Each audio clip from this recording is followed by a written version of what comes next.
हमारा विशेष अनुरोध है कि कोई भी यौगिक क्रिया, वह ध्यान हो, प्राणायाम हो, योगासन हो, वह एक मंद मुस्कुराहट व प्रसन्नचित्त अवस्था के साथ करें, जिससे उन यौगिक क्रियाओं का लाभ आपको दुगना मिलता है। और साथ ही आपको योगाभ्यास करते समय बहुत बार करने की ज़रूरत नहीं है, उसे होल्ड करके रखिए, तो वह 2 से 3 बार करना ही पर्याप्त होगा। और हाँ, सभी योगा अभ्यास किसी योग गुरु के सानिध्य में ही करें, नहीं तो गलत ढंग से योगा करने से आपको इसके नुकसान भी उठाने पड़ सकते हैं। तो चलिए आज का आसन प्रारंभ करते हैं। आज हम आपको परिवृत्तबद्ध अंजनेयासन योग करने की विधि व उसके लाभ के बारे में बताने जा रहे हैं। परिवृत्तबद्ध अंजनेयासन खड़े होकर करने वाली एक योग विधि है। इस आसन को करने के लिए सबसे पहले दोनों पैरों पर खड़े हो जाएं।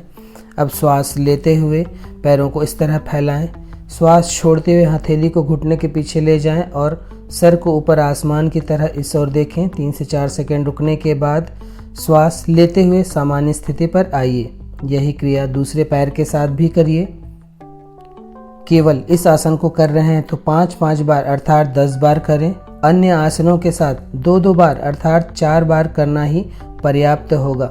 जिन लोगों को ध्यान लगाना आता है वे मणिपुर चक्र पर अपना ध्यान लगाएंगे, और जिन्हें ध्यान लगाना नहीं आता वे शरीर में जहाँ कहीं तनाव या खिंचाव हो रहा हो अपने ध्यान को वहाँ रखें।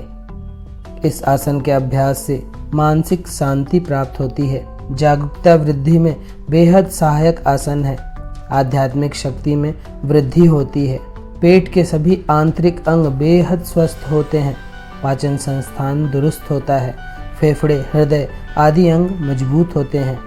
यह शरीर के ऊर्जा स्तर को तो बढ़ाता ही है, साथ ही आत्मविश्वास वृद्धि में भी सहायक आसन है।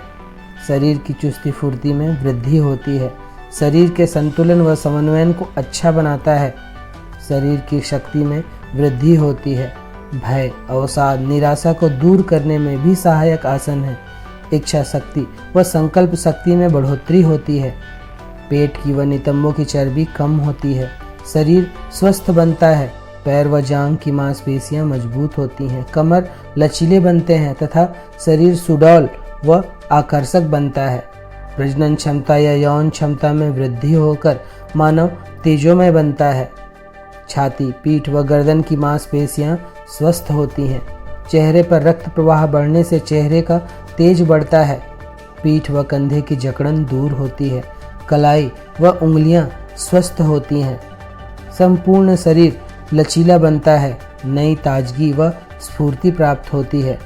परिवृत्त जिसका अर्थ होता है घूमना, बद्ध अर्थात बंधा हुआ, अंजनेय का अर्थ नमस्कार या प्रणाम से है। चूँकि इस आसन में घूमकर हाथों को बांधते हुए अंजनेयासन लगाया जाता है, इसलिए इसे परिवृत्तबद्ध अंजनेयासन कहते हैं। परिवृत्तबद्ध अंजनेयासन के अभ्यास से मणिपुर, अनाहत, विशुद्धि, स्वाधिष्ठान चक्र स्वस्थ, संतुलित व सक्रिय होते हैं।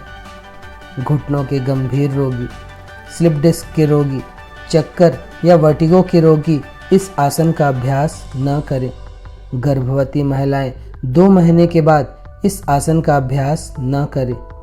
मेरुदंड के चोट या कंधे, पीठ, कमर, कलाई, कमर के चोट से ग्रस्त व्यक्ति भी इस आसन का अभ्यास न करें। उच्च रक्तचाप, गठिया, नितंब, एड़ी के रोगी भी सावधानी पूर्वक इस आसन का अभ्यास करें।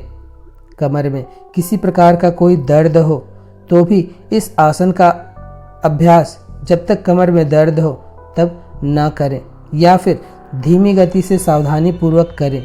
जिन लोगों को पीठ या कंधे की कोई शिकायत हो, स्पॉन्डिलाइटिस हो, वे जब इस आसन की मुद्रा में अंतिम मुद्रा पर आसमान की ओर देखनी होती है, उस मुद्रा में सावधानी पूर्वक रखें, या बिना आसमान की ओर देखे हुए सामने की ओर देखकर भी कर सकते हैं। तो यह था परिवृत्तबद्ध अंजनेयासन योग करने की विधि व उसके लाभ।